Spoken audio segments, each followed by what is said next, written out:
سڵاوی خواتان لێبێت.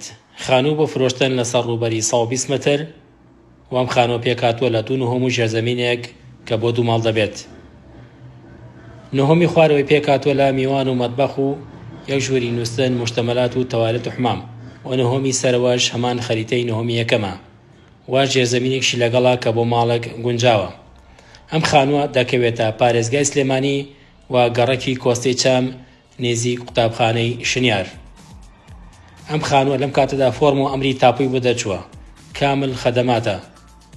بۆ زانیاری زیاتر لەسەر ئەم مۆڵکە ئەتوانن پەیوەندیمان پێ بکەن یاخود سەردانی نووسینگەی کۆشکی سلێمانیکەن و ئەم مۆڵکە لەم کاتەدا سعری زۆر گونجاوە.